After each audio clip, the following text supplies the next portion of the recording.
Hello everyone, this is your educator Mansi Gupta. Welcome to the next video of ready for study. तो आज हम directorate of education GNCT of Delhi की class 8th की worksheet करने जा रहे हैं. ये आपकी वर्कशीट सोशल साइंस यानी कि SST की है और ये आपकी वर्कशीट नंबर रहेगी 15. इसकी डेट रहेगी 10 सितंबर 2021. ठीक है, तो यहाँ पर आपको अपना नाम लिखना है, यहाँ पर आपको अपने टीचर का नाम लिखना है जो आपको इस सब्जेक्ट यानी कि SST पढ़ाते हैं.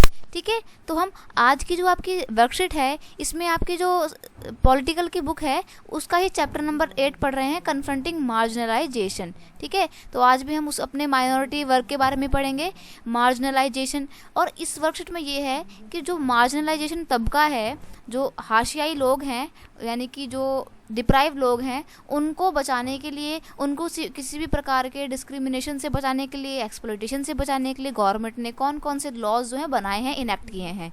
ठीक है, तो इसी दिशा में 1989 का जो एक्ट है ना, जो गवर्नमेंट ने बनाया है 1989 में, वो बहुत ज़्यादा इम्पॉर्टेंट है. उस एक्ट का नाम है the schedule caste and schedule tribe prevention of atrocity act 1989. ठीक है, तो ये काफ़ी इम्पॉर्टेंट एक्ट रहेगा.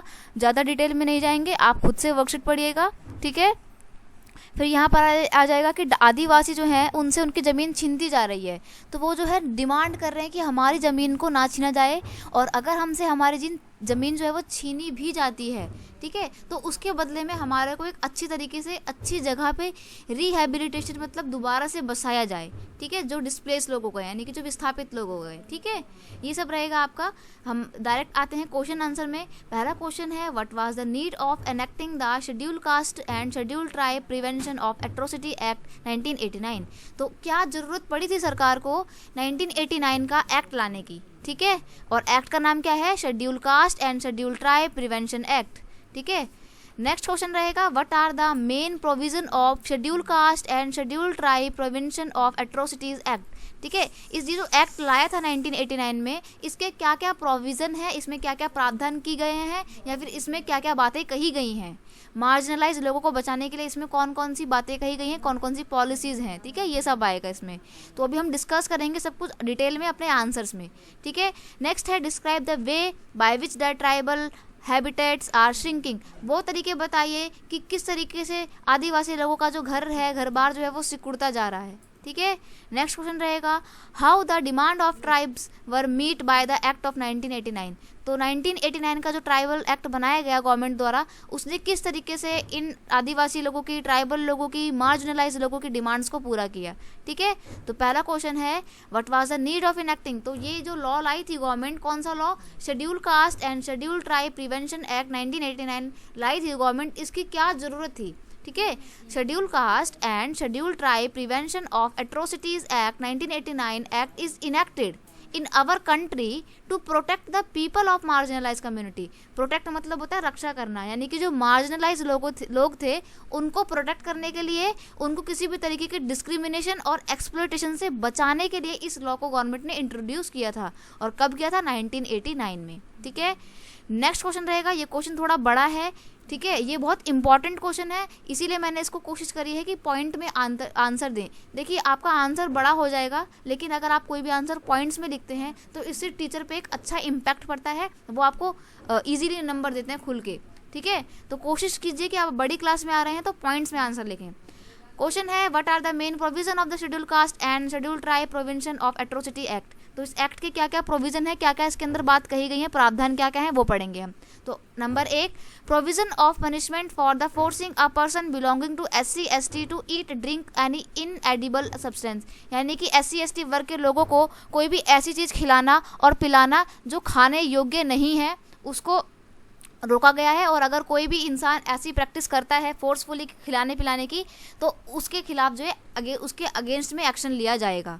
ठीक है, नेक्स्ट क्वेश्चन है, provision of punishment for those who forcibly remove clothes of the schedule caste schedule tribe person और parades him her naked और paints his mouth to do any act that hurts the dignity of the person. यानी कि इस कानून के तहत ऐसी कार्यों पर भी रोक लगाई गई है जिसमें किसी भी शेड्यूल कास्ट के या शेड्यूल ट्राइब के व्यक्ति को बिना कपड़ों के रास्ते में घुमाया जाता है, उसके मुंह में काले रंग का पेंट किया जाता है, ताकि, और ये सब इसलिए किया गया है ताकि जिन लोगों के खिलाफ ये सारे गलत काम हो रहे हैं उनके सम्मान को बचाया जा सके, उनकी डिग्निटी हर्ट ना हो। ठीक है, इसीलिए इसके लिए सज़ा का प्रावधान किया है कि कोई भी व्यक्ति अगर किसी गरीब वर्ग को या SC ST वर्ग को ऐसे परेशान करता है, उसको गलियों में नंगा घुमाता है, ठीक है, या फिर उसके मुंह में पेंट करता है, वो कालिक पोतता है, उन सब के खिलाफ अगेंस्ट एक्शन लिया जाएगा। नेक्स्ट पॉइंट है provision of punishment for those who occupy the land allotted in the name of person belonging to schedule caste और शेड्यूल ट्राइब।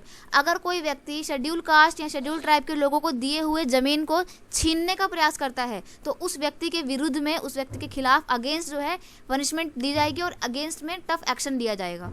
ठीक है, नेक्स्ट है provision of punishment for those who attack और force a woman of schedule caste और schedule tribe to humiliate dishonour हर।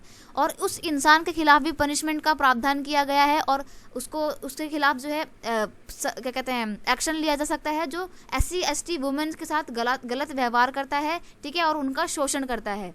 ये तो आपका question number 2 का आंसर हो जाएगा। क्वेश्चन नंबर 3 रहेगा describe the way by which the tribal habitats are shrinking. तो आपको कुछ ऐसे तरीके बताने हैं जिनकी वजह से ट्राइबल लोगों का जो घर बार है वो सिकुड़ता जा रहा है। ठीक है, तो आंसर इसका मैंने 2 पॉइंट्स में दिया है। पहला पॉइंट है the government allow non tribal infiltrates मतलब होता है घुसपैठ to exploit the tribal land and destroy tribal from their traditions forest in the name of timber trade paper mills etcetera. यानी कि गवर्नमेंट जो है वो कई बार खुद ऐसे गलत निर्णय ले लेती है और नॉन ट्राइबल यानी कि गैर आदिवासी लोगों को अलाउ कर देती है कि वो ट्राइबल यानी कि आदिवासी इलाके में जाके कोई भी घुसपैठ करे। और किस नाम पे बस घुसपैठ वो किस लिए करते हैं ताकि वो अपने व्यापार कौन सा, टिम्बर का यानी कि लकड़ियों का व्यापार और पेपर मिल के लिए लकड़ी को इकट्ठा कर सकें। इसके लिए वो लोग आदिवासियों का घर जो है वो उजाड़ देते हैं। ठीक है, और यही कारण है कि उनका घर बार जो है वो कम होता जा रहा है। नेक्स्ट है apart from this forest were reserve even after declaring a sanctuary people are evicted from here. अब देखो गवर्नमेंट ने क्या करा है कि भाई ये वन्य आरक्षित क्षेत्र है, ये इवेक्टेड क्षेत्र है, ये फॉरेस्ट सेंचुरी है, तो यहाँ पर कोई भी आएगा जाएगा नहीं। तो ये अलग अलग एरियाज में सेंचुरीज बना के गवर्नमेंट ने क्या करा है, आदिवासियों को उनके घर बार से जो है बेघर कर दिया है। ठीक है, नेक्स्ट क्वेश्चन है how the demand of tribes were meet by the act of 1989। तो 1989 का जो एक्ट है उसने किस तरीके से इन SC ST लोगों की डिमांड्स को पूरा किया है। The schedule caste and schedule tribe prevention of atrocity act 1989 is an act of parliament of India enacted to prohibited discrimination, prevent atrocities and hate crimes against scheduled caste and scheduled tribe। ये सरकार ने इसलिए बनाया है ताकि जो schedule tribe और schedule caste के लोग हैं उनको किसी भी तरीके के भेदभाव से, किसी भी तरीके के अत्याचार से बचाया जा सके। ठीक है, तो आई होप आपको ये वर्कशीट के सारे क्वेश्चन आंसर समझ में आ गए होंगे। अगर कोई डाउट है तो आप कमेंट सेक्शन में पूछ सकते हैं, मैं आपको ज़रूर रिप्लाई करूंगी। अगर आपको ये वीडियो अच्छा लगता है, आंसर्स मेरे अच्छे लगते हैं, तो अपने दोस्तों के साथ इसको शेयर कीजिए, वीडियो को लाइक कीजिए और कमेंट करके मुझे बताइए कि वीडियो कैसा लगा। ठीक है, तब तक के लिए thank you so much, bye bye. Channel को सब्सक्राइब करना मत भूलना, आपको यही सपोर्ट करना है मेरे को कि आपको चैनल सब्सक्राइब करना है मेरा। ठीक है, चलिए बाय बाय, थैंक यू।